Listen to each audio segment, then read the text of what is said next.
कहानी की शुरुआत होती है साल 2028 में, जहां ओमनीकॉर्प कंपनी ने ऐसे आधुनिक रोबोट्स बनाए थे जो पूरे शहर पर नजर रखकर लोगों की सुरक्षा करते। न्यूज रिपोर्टर नोवाक ने कहा कि अगर देश की पुलिस में सारे रोबोट भर्ती कर लिए जाएं, तो देश बहुत तरक्की करेगा। लेकिन पूरे शहर पर रोबोट्स का कब्जा देखकर नागरिक बहुत गुस्से में थे, इसीलिए अचानक उन्होंने जबरदस्त धमाकों के साथ रोबोट्स पर हमला कर दिया। तभी रोबोट्स भी हमलावरों को चुन चुन कर मारने लगे और चारों ओर हाहाकार मच गया। वहीं एक लड़का सिर्फ अपनी रक्षा के लिए हाथ में चाकू लिए खड़ा था, लेकिन रोबोट ने चाकू को स्कैन करके उसे भी हमलावर समझ लिया और उस मासूम लड़के की जान ले ली। उधर पुलिस स्टेशन में हम एलेक्स नाम के एक पुलिस वाले को देखते हैं, जो अपनी बॉस को बता रहा था कि उनके डिपार्टमेंट में कोई ना कोई तो अंडरवर्ल्ड से मिला हुआ है। असल में कल रात एलेक्स अपने दोस्त टिम के साथ कुछ अपराधियों को पकड़ने गया था। उन्होंने एक ड्रग बेचने वाले को झांसे में लेकर उससे अड्डे का पता पूछा, लेकिन जब तक वो वहाँ पहुँचे अड्डे से सारा माल साफ हो चुका था। बाद में एलेक्स और टिम भेस बदल कर एक गैंगस्टर से मिले और अचानक उसे भी किसी ने फोन करके खबर दे दी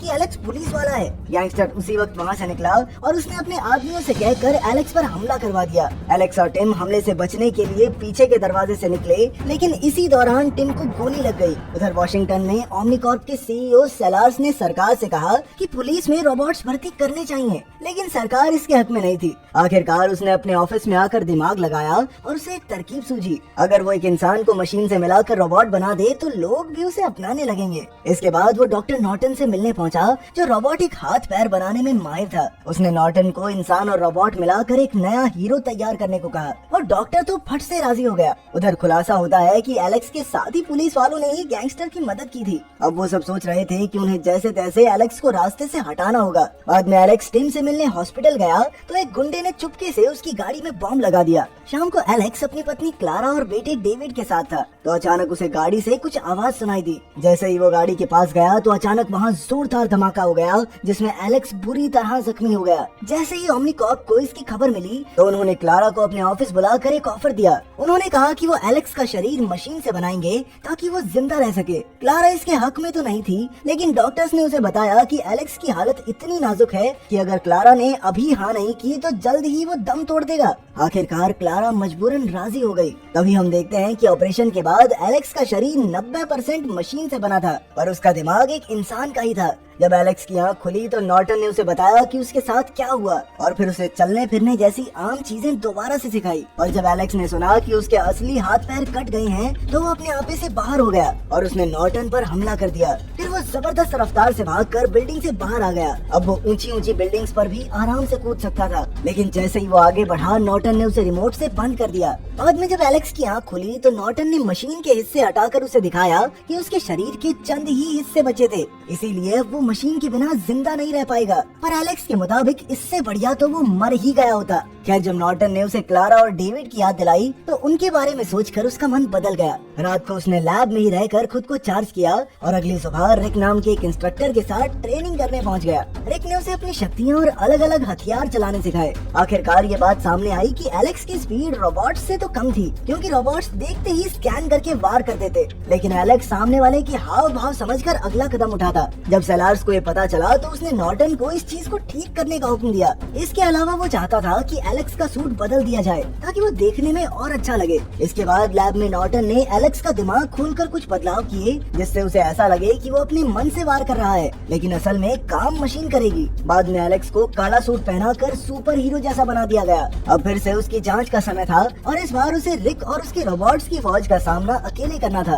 एलेक्स ने तुरंत अपने सिस्टम से पूरा इलाका स्कैन किया और फिर एक एक रोबोट के सामने आते ही धड़ाधड़ गोलियां बरसाने लगा। जल्द ही सभी रोबोट्स ठंडे पड़ गए और अब सिर्फ रिक ही बचा था। एलेक्स ने उसके सूट पर हमला करके अपनी जीत हासिल की। अब वो पहले से काफी तेज हो गया था और उसे एहसास ही नहीं हुआ कि ये सब मशीन कर रही थी। बाद में नॉर्टन उसे अपने परिवार से मिलाने ले गया। क्लारा ने उसे देखते ही गले लगा लिया और डेविड को भी उसका नया अवतार बहुत पसंद आया। कुछ दिन बाद सेलार्स ने एलेक्स को पूरी दुनिया के सामने पेश करने का फैसला किया। इसके लिए नॉर्टन ने साल 2011 से लेकर अब तक के सारे अपराधियों का डेटा एलेक्स के दिमाग में दर्ज कर दिया। साथ ही एलेक्स को शहर के सभी सीसीटीवी कैमरास की फुटेज दिखने लगी। इतनी जानकारी एक इंसानी दिमाग के लिए बहुत ज्यादा थी और जैसे ही एलेक्स को अपनी गाड़ी के धमाके की फुटेज दिखी तो वो अचानक बेहोश हो गया। पर क्योंकि प्रोग्राम कुछ ही देर में शुरू होने वाला था इसीलिए नॉर्टन ने तुरंत ऑपरेशन करके उसके अंदर की सारी भावनाएं दबा दी। जब एलेक्स बाहर आया तो वो इंसान की शक्ल में पूरा का पूरा रोबोट ही बन चुका था। वो अपने परिवार और दोस्तों को नजरअंदाज करके आगे बढ़ गया क्योंकि वो सिर्फ आम लोगों और अपराधियों में फर्क करना जानता था।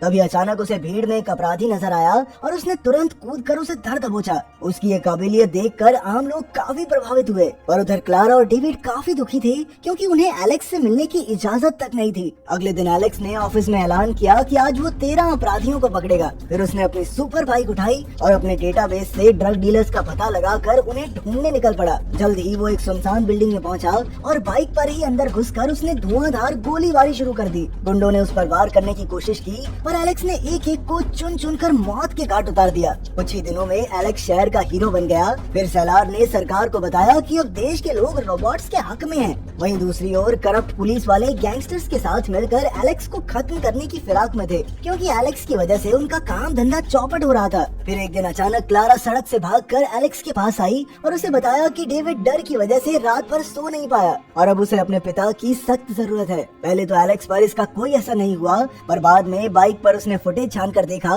कि उस दिन डेविड ने गाड़ी का धमाका देख लिया था, जिस वजह से उस बेचारे बच्चे को गहरा सदमा लगा। आखिरकार एलेक्स को एहसास हुआ कि उसकी वजह से उसके परिवार को न जाने क्या क्या झेलना पड़ रहा था और जल्द ही उसे फिर से सब कुछ महसूस होने लगा। अब उसने खुद इस केस के अपराधी को पकड़ने का फैसला किया। उस दिन की फुटेज देखकर वो एक गुंडे तक पहुंचा जो गैंगस्टर के साथ काम करता था। उसने गुंडे का हाथ तोड़ डाला और फिर धमकाकर मेन अड्डे की जानकारी निकलवाई। इसके बाद वो तुरंत अड्डे की ओर निकल पड़ा। उधर जब करप्ट पुलिस वालों को इसकी खबर मिली तो उन्होंने गैंगस्टर को सावधान कर दिया। जब तक एलेक्स वहाँ पहुँचा तब तक कई गुंडे हथियारों से लैस उसका इंतजार कर रहे थे। एलेक्स बाइक पर ही अंदर घुस आया और आते ही उन पर धमाकेदार हमला बोल दिया। इतने गुंडे और हथियार भी उसका कुछ नहीं बिगाड़ पाए और आखिरकार उसने सबको खत्म कर दिया। फिर उसने हथियारों पर लगे उंगलियों के निशान स्कैन किए, जिससे साफ हो गया कि कौन से पुलिस वालों ने गैंगस्टर्स की मदद की थी। अब वो सीधा पुलिस स्टेशन पहुंचा तो उनमें से एक पुलिस वाले ने एलेक्स पर गोली चला दी, पर एलेक्स ने तुरंत ही उसकी जान ले ली। फिर दूसरे पुलिस वाले ने डर कर उसे बताया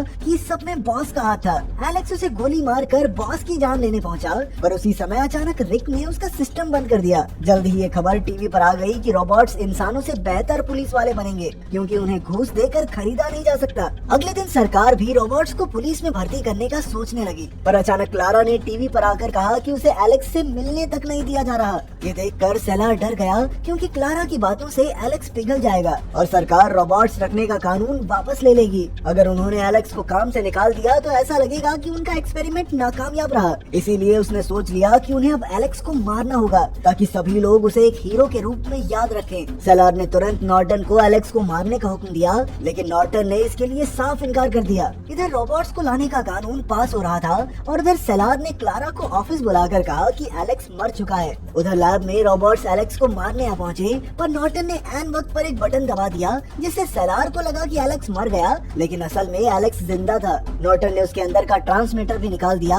जिसका मतलब ये था कि ना तो अब वो किसी का हुक्म मानेगा और ना ही कोई उसे बंद कर पाएगा। एलेक्स ने उठते ही बाकी रोबोट्स को मार दिया और जब उसे पता चला कि सेलार उसे मारना चाहता है तो वो सेलार को खत्म करने निकल पड़ा। अचानक रिक ने एलेक्स को सड़क पर देख लिया और उसने सेलार को इसकी खबर कर दी। अब सेलार के गार्ड्स उसे, क्लारा और डेविड को छत पर ले आए ताकि उन्हें एक हेलीकॉप्टर सुरक्षित जगह पर ले जाए। उधर नॉर्टन एलेक्स के दोस्त टिम से मिला और उसकी मदद मांगी। तभी एलेक्स ओमनीकॉप के ऑफिस पहुंचा। यहाँ कई गार्ड्स पहरा दे रहे थे। एलेक्स सभी गार्ड्स को मारते हुए बाइक पर अंदर घुसाया और फिर उसने वहाँ मौजूद रोबोट्स पर हमला कर दिया, मगर इतने सारे रोबोट्स और हथियारों का सामना करना उसके लिए भी मुश्किल था। जल्द ही उन्होंने एलेक्स का पैर तोड़ डाला और उस पर लगातार वार करने लगे। तभी अचानक एक पुलिस की गाड़ी अंदर घुसाई और टिम ने बाहर आकर रोबोट्स को रोका क्योंकि रोबोट्स पुलिस वालों की ऑर्डर्स मानते थे। मौके का फायदा उठाकर एलेक्स भाग निकला, पर जल्द ही उसका सामना रिक से हुआ। उसने रिक को गोली मारने की कोशिश की, पर वो चाहकर भी बंदूक चला नहीं सका क्योंकि उसकी प्रोग्रामिंग के हिसाब से रिक उसके लिए कोई खतरा नहीं था। अब रिक ने एलेक्स पर कई वार किए और आखिरकार वो एलेक्स को खत्म करने ही वाला था कि पीछे से टिम ने रिक को गोली मार दी। अब एलेक्स सीधा छत पर सेलार का सामना करने पहुंचा।